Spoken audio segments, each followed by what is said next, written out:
So to start things off, I have The Court of the Crimson King. This is an original from 1969, so it has the textured cover, gatefold. Following that, I have the 2019 version. I think that's what this is. It's a remix, so it doesn't have the same textured cover, but this is a very good mix of the album, in my opinion, anyway. And I have an original US In the Wake of Poseidon, also with the texture, both sides, and it opens up. I got Lizard. This is also an original. It's got some other kind of, I don't know what this is called, but it's got like this plastic layer on it. It's very, I don't know how to describe it, but I actually like that about this. There is no Steven Wilson remix of this yet, but it's gonna come out this year, so I'm probably gonna pick that up when it comes out. Next, I have the remix of, I believe this is the correct direction, Islands, which I do really like. Well, this is the one I'm probably the most conflicted on because certain songs sound way better, but others are worse. And this took a really long time to get because there's some kind of curse I had with this album. Every time, well, no, not every time. So I got it for Christmas one year, but when it came from Amazon, and I didn't notice until Christmas Day, obviously, it was damaged, it was warped, and it wouldn't play. So my dad ordered a replacement, and then I couldn't find it when it came in. I wasn't home, and it took me 2 days to find out that my sister was using it as a coaster for her laptop. That's why it's kind of damaged on the sides here. So I guess I'm kind of just cursed with this particular album. Next, I have Earthbound. I think this is 2019. No, this is 2022. So this is a remix, I think. I don't know if it sounds that much different than the original. Both are a little hard to listen to, but really, really good performances on that album. Next, my favorite King Crimson album, Larks, Tongues and Aspic from '73. This is an original, USA.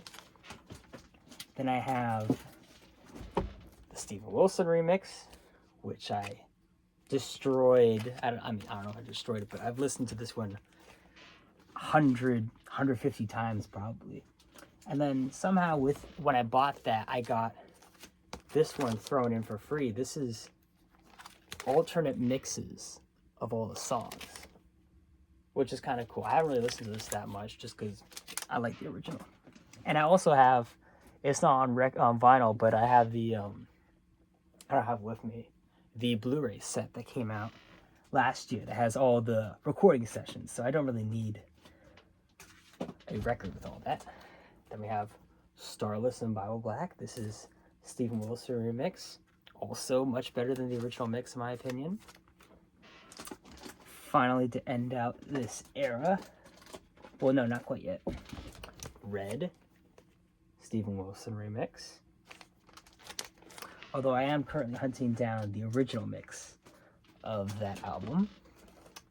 And then next, this is an original Young Person's Guide to King Crimson, which has a really cool booklet. I'm not sure where I put it, that details like the complete touring history of the band up to that point.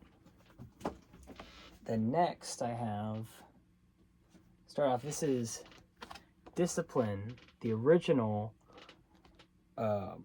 release. This is a US release of it, which is actually pretty different from what I have here. This is the Steven Wilson remix. You'll also notice they have two different knots. That was done for copyright reasons, I believe. But I really prefer the original mixes for the 80s era, so that's why I have both of these. And actually, this one is signed by Adrian, and this one's signed by Adrian and Tony. So that's pretty cool. Then this is an original Beat, US, also Adrian and Tony signed. And then I have an original Three of a Perfect Pair, also signed by them, US.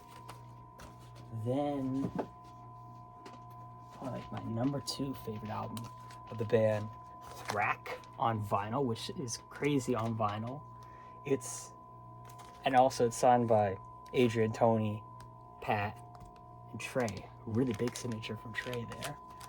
It's got the whole Thrack album, and then it also has Vroom, the EP, because Thrack, the whole album fits on only 3 sides, but there's 4 sides if you have 2 records. So that's kind of neat. Next I have the Reconstruction of Life. And this is a pretty cool vinyl release, because this also has extra songs on it. It's got the whole Construction of Light plus Project X, plus something called Mastodicus SS Blasticus, which I think is an improv, and then The Deception of the Thrush. And it's also got, oh shit, really cool picture here, and everybody signed it except for Robert, which I don't think he'll ever sign it. I will never have that opportunity, I don't think. I am missing The Power to Believe right now, mostly because I'm not a big fan of the remix of it, and there is no original mix of The Power to Believe on vinyl. So I haven't had much of a reason to get it, unless I find a really good deal on it. Next, chronologically, is Cat Food / Groom, which came out in 2019. And one of the tracks on here is the 2019 live version, which is why I had Pat and Tony sign it. And if you can't read it, he wrote My First Crimson. And when he signed it, he told me a story about how this was the very first King Crimson song he ever listened to, because he checked this out of a public library, I guess in the 70s. And then finally, Sheltering Skies, which is a very recent release. I think it came out just late last year. And it's beautiful. It's really well done. These later vinyl releases. And it's interesting, when I had Adrian sign it, he had never heard of this. He said, I opened it up, I showed it to him, he was telling me, like, oh, this is beautiful. They need to start telling me when they release these things. I guess they don't tell him when this kind of thing comes out. Hopefully he still receives royalties and things like that. That's funny, he actually said the same thing about the Thrack vinyl, because when they conceived Thrack and released it, they never intended for it to come out on vinyl because it doesn't fit on a vinyl record. It's too long, but not long enough to be a double album.